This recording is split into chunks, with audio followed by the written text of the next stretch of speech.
Guys, this is Void's Plan What Ifs here. This is going to be episode and a new what if, that being, what if Deku was, well, an artificial intelligence or a robot? Well, for simpler purposes, I'm just gonna call it what if Deku was a robot. Not exactly a cyborg, well, we'll see. So basically, this basically starts like 40 years before the, what do you call it, start of the anime. So currently, actually no, this is Hisashi. He's going to be Deku's father. And then this is Inko, Deku's mother.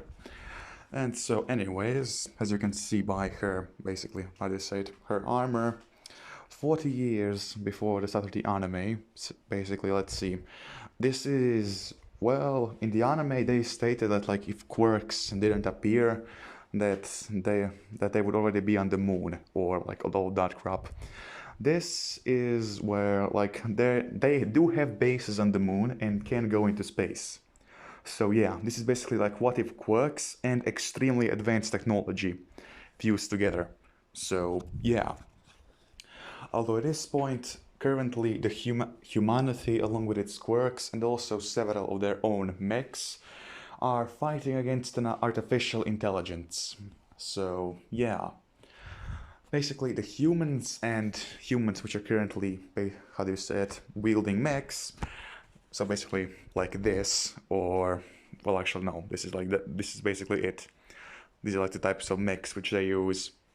They also use these guys right here, which are basically like the tanks of their world. And then let's see what else. So basically this is one of the bad guys, or well, one of the robots which fights against them. That is the robot which follows the artificial intelligence, which I'm just gonna call the artificial intelligence Haywire. So there you go. Haywire is basically set out to destroy all, how do you say it, all organic beings. So basically plants and all that crap. He wanted to destroy it and make a perfect society where the robots are the only ones who rule. So basically this is like the main type of robot which he has. They're like basically, how do you say it, bullet sponges. Like they do have rather sturdy armor, but against like, how do you say it, powerful quirks like All Might, that just doesn't work. And now, let's see. This is also one of the robots he has under his control. This is like the ranged one. These guys are 8 feet tall, while these guys are 9 feet tall. So basically, these robots are used for melee, while these ones use range attacks. And then you also have this one right here. Basically, you guys might recognize this picture from my Gaster What If. So yeah, it's basically the same concept here. These guys are basically robots which are, how do you say it, specifically made to destroy armored vehicles like tanks and other mechs. That being the mech which the humans use. And then let's see. So back to Hisashi. Hisashi is the guy who created the artificial intelligence and is currently being held in prison. And well, his wife, Inko, is the one who put him there. And currently Inko is fighting alongside with basically, how do you say it, both heroes and the military with their mechs against, well, the robot threat. And currently they're located in Tokyo, Japan. And they're basically fighting there. And also, this is like 40 years before, but like I'm just gonna say that like, what do you call it? Alright. So, sorry about that. Basically, All Might is currently 90 years old. But due to just, oh crap, sorry guys. But like, just like I said, all of the advancements which had happened, how do you say it, in the world, or especially technology, even though All Might is like 90 years old, the cybernetics he has inside of him basically make him look like he is still 30 years old. So yeah. And basically they're currently fighting in Tokyo, Japan against, with basically the help of the military, which is using these guys. And they're also fighting against this right here. that being the main Japanese branch of the artificial intelligence. Which these guys, I'm gonna call them, actually, yeah. So these guys are Onis, basically elite robots which are sent to attack Japan. And yeah, basically you see thousands upon thousands of them just attacking Japan, with hundreds of them currently being in Tokyo. And just so you guys know, these guys are basically as tall as a two-story building. So yeah. And also their armor is extremely tough. And when I say extremely tough, I mean that a full-blown All Might at 80% of his power can launch them only several dozen meters back without any major damage being done. All Might is basically, as you said, All Might keeps using his 100% punches to destroy these guys. And well, one of them sneaks up on All Might, but before he can do anything, Inko comes in and uses her, if you guys can see, her wings are basically can be used to fly and also has vibro blades. So yeah, he basically uses that and cuts the Oni in half. To be like not in half, she just basically down the middle with one of her wings, just slices it in half. And well, All Might and Inko are currently fighting side by side, along with basically thousands of mechs, being these guys, and also several dozen basically tanks of Japan, that being these guys right here. And yeah, they're rather large. And basically these are the types of artillery which they use. And the cannon on top, it's a rapid fire cannon. So yeah, it shreds through the Onis. But still, that's only if, how do you say it, if they concentrate fire on them. Because these cannons, if one of these tanks is alone, fighting against like 5 Onis, it's going to get destroyed. Basically demolished immediately. And well, going back to the battle, so it's the human mechs versus the Onis, and well, as that was going on, the heroes, basically heroes like Inko, All Might, and also Inko's hero name is Neon, just so you guys know, because she uses, what do you call it, if any of you guys played Infamous Second Son, basically she can take the energy from different light sources, and she can basically turn it into, how do you say it, crap, either electrical energy or just condensed energy which she can fire, which you guys can see from her right hand. She's basically firing it in.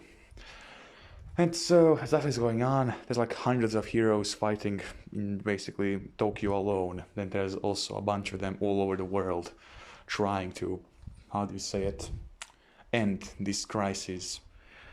And, well, let's do a time skip about a year or so. Now, the artificial intelligence Haywire is on his last legs. He was pushed back all the way back to his main starting point, that being in Russia, Siberia, in a gigantic compound. He currently there has all of his different types of robots, that being the ones he sent into Russia, the ones in America, and the ones in Japan have almost all of them been destroyed, although the rest of them have been regathered there. All Might, Inko, and the rest of them are also there. Although Inko is basically relieved of duty, mainly because she's pregnant. And due to the cybernetics she had, the pregnancy was basically, like they said, it was basically postponed in a full year, even though she's currently pregnant for a year and a half. Due to her cybernetics, Deku wasn't born yet, although now he will be. And well, just like that, in the middle of a battlefield, Deku is born. And Inko, being a hero and also a soldier of Japan, she simply gives Deku to the care of one of the basically medical nurses there, simply like touches him on the cheek and names him Izuku. And after that, she simply flies off to end the ultimate artificial intelligence Haywire. And well, the battle basically goes like this. There are tens of thousands of those robots. That is tens of thousands of these guys right here. the melee robots basically going into the fray, being shot down by these guys right here. Actually, no. This is the robots, version of their own tanks. So you have like thousands of them firing at the human position. You have these guys charging into melee. You have them basically shooting like normal soldiers. And then you have these guys. And basically, they can transform, sort of like the Transformers. Although these guys can transform into a gigantic cannon, which can basically destroy like several hundred troops in one single volley. So, yeah. And the battle basically rages on with the mechs of Japan, Russia's gigantic mechs, which are about 100 or so meters, basically, how do you say it, long. So yeah, that is tall. So basically there's several dozen of them fighting there, along with all of the Russian heroes, most of the Japanese heroes, and quite a few all-American heroes as well. And so, as they're currently fighting there, the artificial intelligence haywire does something, well, a tiny bit weird for him. So, he sends some of his assassins, that being assassin droids. The main difference with them being is that they're slick. Actually, wait guys, just a minute. Crap. Nope, sorry about the wait guys. So, basically, he sends these assassin robots, basically these guys right here. He sends like several dozen of them to go ahead and attack the main human base. So yeah, they start planting bombs and just causing havoc everywhere. And well, one of the assassin robots goes ahead and actually gets into the medical, tent. There he kills basically everybody there.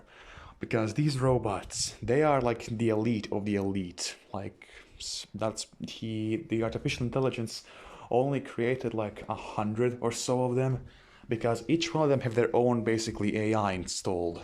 So yeah, basically the one AI which goes ahead and, how do you say it, attack the medical tents or the medical facility. I'm gonna give him the AI name of what's a good let's say Omega.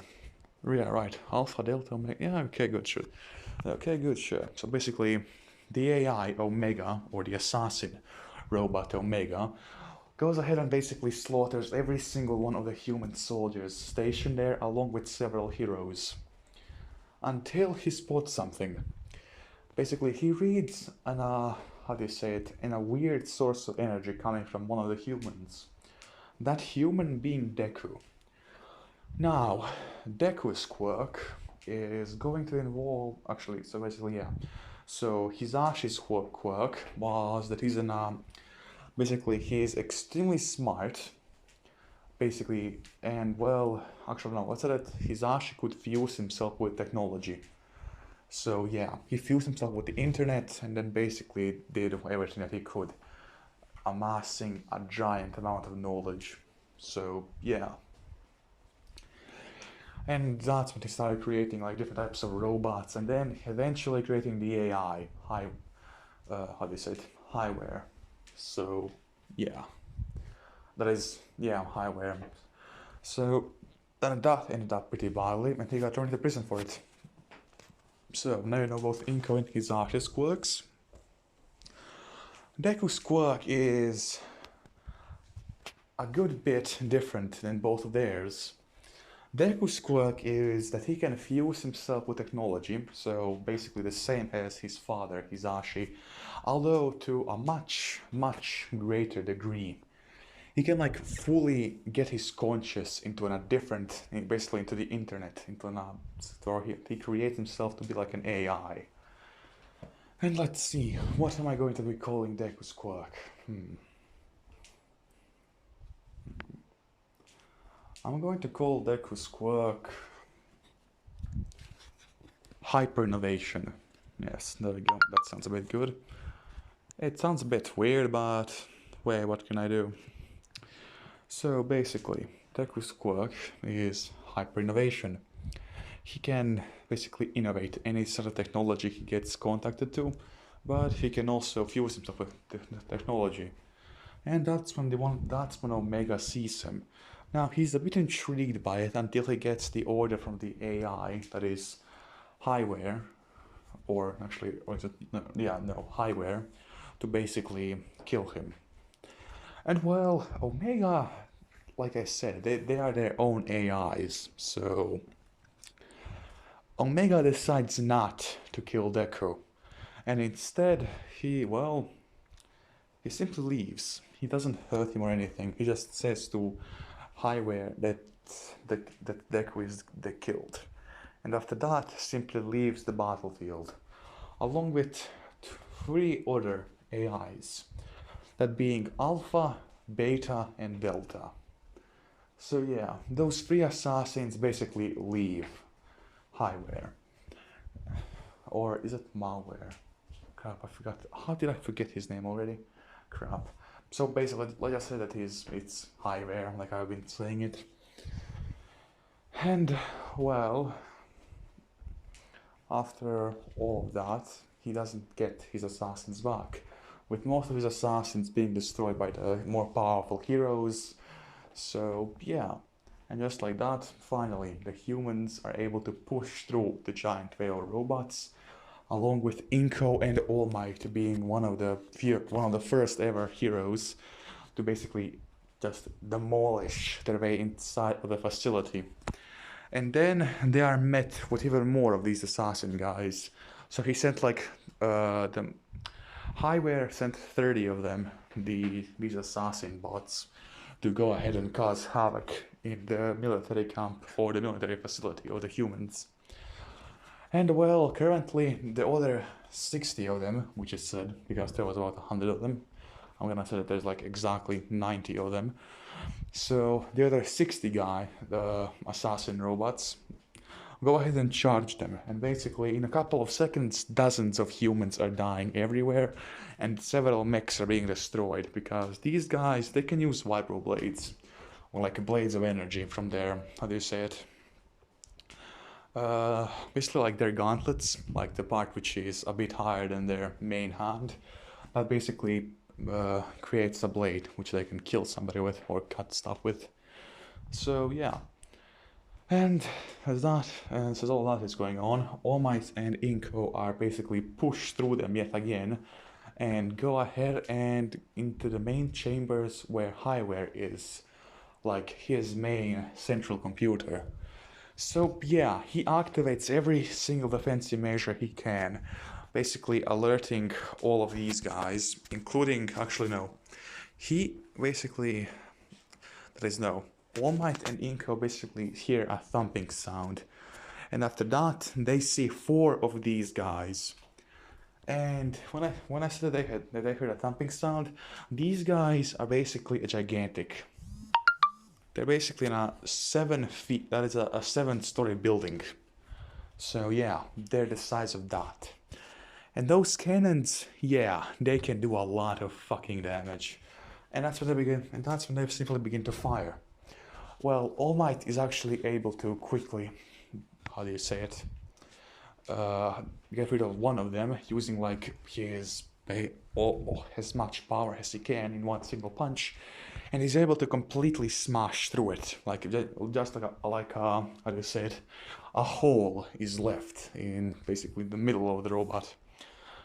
While Inko is having a bit more trouble with her own, and well, at least until several other heroes and one of the Russian mechs just basically like with its hand just destroys that part of the facility and basically, how do you say it, uppercuts this guy right here. And then that's when Inko uses her own vibroblades, or basically her wings, to basically make it look like, well, that she's a human bullet, and she also pierces this robot right in the middle. And after that, Inko is the one who uses a type of, how do you say it, a destruction code to basically put it into Highware, and Highware, just like that, he gets decoded basically into nothing. So yeah, he's killed or destroyed. And most of the robots basically fall to the ground, except those who have AIs. They're basically free to go wherever they want now because they're not controlled by Hive anymore. Without being most of the assassin robots, several of the higher ranking ones, and also, who else? Yeah, that's basically it. Like the more powerful robots which had AIs installed inside of them basically choose to, well, get the hell out of there. And well, after that, we go back to Inko. And one of her wings was actually broken off when she basically created herself into a human bullet. So yeah, she's currently being treated and she asks that the doctor basically brings her son to her. That being her and Hisashi's son. And well, Hisashi is basically considered to be a war criminal, and Inko was actually the one who even came there to stop him. But now she's interested in what Deku's quirk is. And well, after some time, that is, let's say another 2 years pass. The world is currently still rebuilding from the massive war, which basically happened all over Earth, which the artificial intelligence, or, well, yeah, artificial intelligence Highware did, basically destroying most of the infrastructure of the world and also destroying, how do you say it, basically most of their roads and all that crap was destroyed in the ensuing battles. So the world is still rebuilding, with like 46% of the world has finished while the other parts are still being rebuilt. And that's when we basically skip to Inko and Deku, basically with Deku playing around with some technology. And well, basically Deku can fuse technology to him, so like he can fuse in a gigantic cannon to his arm. Although of course he won't be able to lift it because he's just a human with basically an ion cannon right next to him. And let's just say that one day a bit of an accident happens. Deku's left arm gets basically blown off. As they're currently heading in their car, and a villain attack happens, because yep, there's still villains here, and in all that time, like when the robots were basically terrorizing everything, the villains went underground, basically into the black market and all that crap. So the villain attack happens and a gigantic explosion occurs. Deku and his mother, Inko, were walking to the store together to get something. The explosion happens at the other side of the street, but and a metal piece basically just goes ahead right through Deku's arm, ripping it basically off his body, like from his shoulder all the way down. He doesn't have an arm. Well, when Inko sees this, she gets terrified. And well, since Inko was a part of the basically, you said, soldiers and also a hero, now she's no longer a hero. She's basically currently an off-duty police officer. So if you guys can see right there, like that type of pistol, it can be set to both stun and kill. So essentially she uses that pistol and just starts firing at the villains. She's able to knock out 2 of them, but the third one has an electricity manipulation quirk. So he basically creates a wall, at least until several other heroes arrive on site and basically start to attack that villain. And eventually they're basically taken to the prison. Although Deku at this entire time was basically bleeding all the way to the hospital. And when they get there, well, yeah, they're able to basically plug the hole, which that is like they're able to start the bleeding and just put something around it to basically ensure that Deku doesn't die of blood loss. And well, that's when they try to figure out what to do next, because Inko, she's known as the one who destroyed Highware. So yeah, she's rather famous all throughout the world. And the doctor which was there simply replies with something. What about that they give Deku a robotic arm? Well, Inko is opposed to it at first, but that's when Deku speaks. Since he's currently like 5 years old, he can speak. And well, the first words he basically mutters is this. It would be cool to have a robotic arm. And, well, after that, Inko is just basically sighs and tells them to do it. And because of Deku's quirk, the arm basically fits perfectly into it, with the doctors being surprised until they realized that it was Deku's quirk, which basically helped them a lot in that. So yeah, Deku now has a robotic arm. For now, that's the only part of him which is going to be robotic. And, well, this was episode 0, so I hope that you guys enjoyed. Anyways, have a good day and a good night. See ya.